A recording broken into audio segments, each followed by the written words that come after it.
Hello friends, welcome back கேபே ஸ்டோ channel நண்பர்களே. இன்றைக்கி நம்ம சேனலில் என்ன பார்க்க போகிறோன்னா மிக மிக முக்கியமான ஒரு ஜோதிட தாள்களை தான் இந்த வீடியோவில் அதிரடியாக பார்க்க போகிறோம். ஸோ என்ன பார்க்க போகிறோம் அப்படிங்கிறத ஃபஸ்ட்டு இன்ட்ரோவில் வாங்க பார்க்கலாம். ஸோ 2026 முதல் மாதமான ஜனவரி மாதம் முடிந்து 2வது மாதமான ஆங்கில மாதத்தில் பிப்ரவரி மாதமானது ஸ்டார்ட் ஆயிருச்சு. ஸ்டார்ட் ஆன பிப்ரவரி மாதத்தில் பிப்ரவரி 3ஆம் தேதியிலிருந்து கிரக மாற்றங்கள் வலுவாக ஏற்பட போகுது. அதனால் ஒவ்வொரு ராசிக்காரங்களுக்கும் பிப்ரவரி 3லிருந்து தலையெழுத்து மாறப்போகுது. அப்படி மாறக்கூடிய தலையெழுத்தை அந்தந்த ராசிக்காரங்க தெரிஞ்சு பலன் பெறணுங்கிறதுனால ஒவ்வொரு ராசிக்காரங்களுக்கும் என்ன மாதிரியான பலன் கிடைக்குங்கிறத ஷேர் பண்ணிட்டு வர ஜோதிடர்கள் சொன்னதை அதில் இன்னைக்கு இந்த வீடியோவில் மிதுன ராசிக்காரங்களுக்கு ஷேர் பண்ண போகிறேன். மிதுனம் ராசியில பிறந்த நேயர்கள் யாராக இருந்தாலும் இந்த ஒரு வீடியோவை ஸ்கிப் பண்ணாம பாருங்க. உங்க ராசியை சேர்ந்தவர்களுக்கு இந்த பிப்ரவரி மாதத்துல கிரக மாற்றங்கள் நடக்கிறதுனால என்ன மாதிரியான பலன்கள் கிடைக்கும் அப்படிங்கிறத தெரிஞ்சு அதற்கேற்ப நடந்து பலன் பெறுங்க. ஆக்சுவலி நடக்கக்கூடாத பல விஷயங்கள் உங்களுக்கு நடப்பதாகவும் நடக்காத பல விஷயங்கள் நடப்பதாகவும் குறிப்பிடப்பட்டிருக்கு. ஸோ அதெல்லாம் என்னென்னங்கிறத எல்லாமே இந்த வீடியோவில் ஷேர் பண்ண போகிறேன். ஸோ மிதுனம் ராசிக்காரங்க இந்த ஒரு வீடியோவை ஃபுல்லாக பாருங்கள். அப்போ தான் உங்களுக்கான பலன்களை தெரிஞ்சு பலன் பெற முடியும். ஆக்சுவலி இந்த பிப்ரவரி பொறுத்த வரைக்கும் இது ஒரு சாதாரண மாதம் கிடையாது. கிரக ரீதியாகவும் சரி, ஆன்மீக ரீதியாகவும் சரி, ஒரு சிறப்பான மாதமாக கருதப்படுது. இந்த பிப்ரவரியில ஒவ்வொரு நாளுமே ஒவ்வொரு விதமான கிரக மாற்றங்கள் வரும். அதெல்லாமே சேர்ந்து தான் உங்களுக்கான பலன்களாகவே குறிப்பிடப்படுது. அதெல்லாம் தான் இந்த வீடியோவில் உங்களுக்கு சொல்ல போகிறேன். ஆக்சுவலி நம்ம லைஃப்பில் நடக்கக்கூடிய எல்லா நல்லது கெட்டதுகளுக்கு காரணமே கிரகங்கள் தான். நம்ம என்ன நினைக்கிறோன்னா எல்லாமே நடக்கிறது விதினால நினைக்கிறோம். ஆனால் விதியெல்லாம் கிடையாது. எல்லாத்துக்குமே காரணம் கிரகங்கள் தான். கிரகங்கள் நமக்கு சாதகமாக அமைஞ்சா சாதகமான பலனும், கிரகங்கள் நமக்கு பாதகமாக அமைஞ்சா பாதகமான பலனும் கிடைக்கும். ஸோ கிரகங்களால தான் நம்ம லைஃப்ல எல்லாமே நடக்குது. அதை நம்ம ஃபர்ஸ்ட் அக்செப்ட் பண்ணிக்கிட்டாவே பல ஆபத்துக்கள் ஏற்படாம தப்பிக்கலாம். ஸோ அந்த வகையில கிரகங்களால என்னெல்லாம் நடக்க போகுதுங்கிறத முதல்ல தெரிஞ்சுக்குங்க. கிரக பயிற்சிகள் என்னென்ன நடக்குங்கிறத உங்களுக்கு தெளிவாக ஷேர் பண்ணுறேன். அதுக்கப்புறமேட்டு உங்களுக்கான பலனை ஷேர் பண்ணுறேன். அப்போ தான் உங்களுக்கு கரெக்டாக இருக்கும். பிப்ரவரியில் நிகழக்கூடிய 4 கிரக பயிற்சிகளும் 5 ராஜயோகங்களும் உங்கள் ராசிக்கு பணவரவை அதிகரிக்கும் என்று குறிப்பிடப்படுது. ஸோ எந்த மாதிரி அதிகரிக்கும் அப்படிங்கிறது இந்த கிரக பயிற்சிகளும் ராஜயோகங்களும் தான் தீர்மானிக்கும். அதனால முதல்ல ராஜயோகங்களும் கிரக பயிற்சிகளும் என்னங்கிறத சொல்ற வாங்க பார்ப்பீங்க. 2026 ஆண்டின் பிப்ரவரி மாதம் ஜோதிட ரீதியாக சிறப்பு வாய்ந்ததாக கருதப்படுது. ஏன்னு பார்த்தீங்கன்னா இந்த மாதத்துல பல கிரகங்கள் தங்களுடைய மாற்றுகிறது. அதோடு மட்டும் இல்லாம கிரகங்களிடையே நிறைய ராஜயோகங்களும் உருவாகுது. இதன் தாக்கம் தான் மேசம் முதல் மீன வரையிலான அனைத்து ராசிக்காரங்களுடைய வாழ்க்கையில காணப்படும். ஆக்சுவலி ஃபர்ஸ்ட் முதலாவதாக பிப்ரவரி 3ஆம் தேதி அன்னைக்கு புதன் கும்பராசிக்கு மாறுறாரு. பிப்ரவரி 6ஆம் தேதி அன்னைக்கு சுக்கிரன் கும்பராசிக்கு மாறுறாரு. பிப்ரவரி 13ஆம் தேதி அன்னைக்கு சூரியன் கும்பராசிக்கு மாறுறாரு. பிப்ரவரி 23ஆம் தேதி அன்னைக்கு செவ்வாய் கும்பராசிக்கு மாறுறாரு. இப்படி 4 கிரகங்களும் கும்பராசிக்கு செல்வதால் சதுர்கிரக யோகம் உருவாகுது. அதாவது ஒரே ராசியான கும்பராசியில சுக்கிரன், புதன், சூரியன், அதுக்கப்புறம் பார்த்தீங்கன்னு வச்சுக்கோங்களேன் மெயினா செவ்வாய், இவங்கெல்லாம் கும்பராசிக்கு வருவது ஒரு யோகத்தை ஏற்படுத்தும். இந்த சதுர்கிரி யோகம் உருவாகுது மட்டும் இல்லாம நிறைய சிறப்பு யோகங்களும் உருவாகுது. அதாவது புதன் சுக்கரனுடைய சேர்க்கையால் லட்சுமி நாராயண ராஜயோகம் உருவாகுது. சூரியன் சுக்கரனுடைய சேர்க்கையால் சுக்கராதித்ய ராஜயோகம் உருவாகுது. சூரியன் செவ்வாய் சேர்க்கையால் மங்களத்திய ராஜயோகம் உருவாகுது.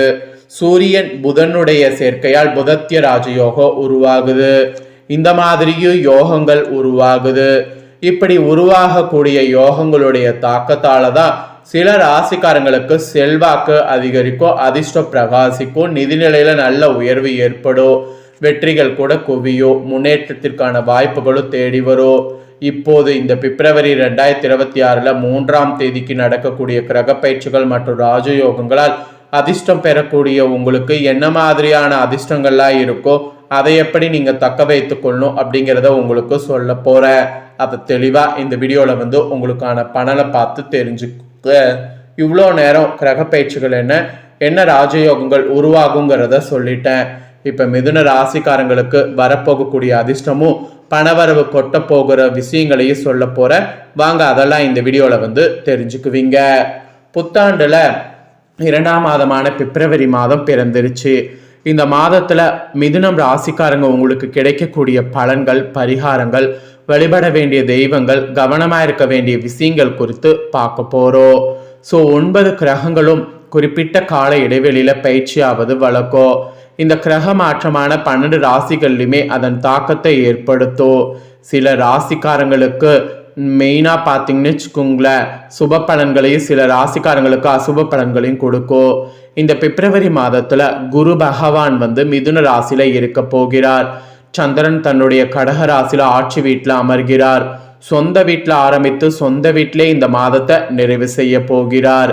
இதோடு கேது பகவான் சிம்ம ராசியில அமர்ந்திருக்கிறார்.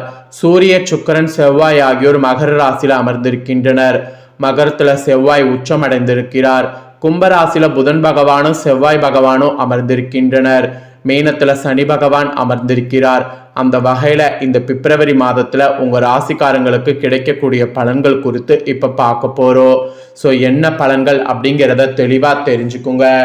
மிதுன ராசிக்கு அதிபதியான புதன் ராகுவோடு சேர்ந்து அமர்ந்திருக்கிறார். ஸோ இந்த மாதம் செவ்வாய் பகவான் 21ஆம் தேதி கும்பத்துல அமர்ந்து விடுகிறார். இது மிகப்பெரிய நன்மையை தரக்கூடியதாக அமைப்பாகும். இந்த மாதம் சில தீமைகளும் ஏராளமான நன்மைகளும் கொண்ட அமைப்பாக அமைந்திருக்கு. மிதுன ராசினர் இந்த மாதம் வண்டி வாகனங்கள்ல பயணிக்கும் போது மிகுந்த கவனமாக இருக்க வேண்டும். நன்றாக வண்டி ஓட்ட தெரிந்தாலும் கவனத்தோடு இருப்பது நல்லது. அப்புறம் சகோதரக்காரகன் செவ்வாய், சகோதரியை குறிக்கக்கூடிய சுக்கிரன் ஆகியோர் அஷ்டமத்துல அமர்ந்திருக்கிறது. 3வது இடத்துல கேது அமர்ந்துள்ளார். இளைய சகோதரன் சகோதரிகளோடு கருத்து வேறுபாடுகள் வருவதற்கான வாய்ப்பு இருக்கு. உங்களோடு பிறந்தவர்களுக்கு ஆரோக்கிய குறைபாடு வரக்கூடிய சூழல் இருக்கு. மெயினா சொத்துக்கள் விஷயத்துல யாருக்கும் எந்தவித உறுதியும் ஜாமீன் கையெழுத்தும் போடாம இருப்பது இந்த டைம் நல்லது. மீறி போட்டிங்கன்னா அது உங்களுக்கு பெரிய இழப்புல போய் முடியும். அதனால போடாம இருக்கிறது நல்லது. அதுக்கப்புறமா பாக்கியஸ்தானத்துல ராசி அதிபதி அமர்கிறார். தொழில நிறைய எதிர்ப்புகள் ஏற்படும். ஸோ திட்டமிட்டு பெரிய பெரிய காரியங்களை சாதிக்கணும். தொழில கூட நிறைய விஐபிகள் தொடர்பு ஏற்படும். நீங்க வேலை செய்யக்கூடிய துறையில பெயர் புகழ் ஏற்படும். குரு பகவான் ராசியில இருப்பதால் உங்களுடைய வேலை அழுத்தத்தை அதிகரிப்பார். வருமானத்தை பெருக்கி கொடுக்கும். அதனால பார்த்தீங்கன்னு வச்சுக்கோங்களேன், நீங்க அதற்கான முயற்சிகள்ல இறங்கணும். வேலையில பலு ஏற்பட்டாலும் அதனை பற்றி கவலை மட்டும் கொள்ள தேவையில்லை. படிக்கக்கூடிய மாணவர்கள் புதன், ராகு, செவ்வாய் சேர்க்கை உண்டாவதால் மனதில் தேவையில்லாத குழப்பங்கள் ஏற்படும். வெளிநாடுகள்ல படிப்பவர்களுக்கு படிக்க முடியுமா என்பது போன்ற குழப்பங்கள் ஏற்பட்டாலும் அதனை கண்டு கொள்ளாம படிப்புல கவனம் செலுத்துவது நல்ல வெற்றிகளை கொடுக்கும். அதனால அதெல்லாம் ஃபோக்கஸ் பண்ணுங்க.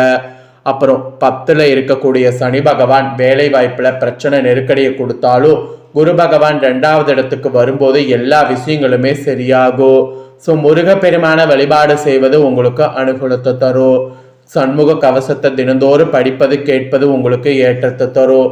அதனால அதெல்லாம் இந்த மாதம் நிறைய செய்திடுங்க. அப்புறம் பிப்ரவரி மாதம் 8வது ஸ்தானத்துல இருக்கக்கூடிய சூரியன், செவ்வாய், சுக்கிரன் உங்களுக்கு நல்ல வருமானம், பணவரவு கொடுக்கும். உங்களுடைய சுய பாதுகாப்பையும் ஆரோக்கியத்தையும் பார்த்து கொள்வது நன்மை பயக்கும். நெல்லை குருத்துறை முருகரை வழிபாடு செய்வது நற்பலன் அள்ளித்தரும்.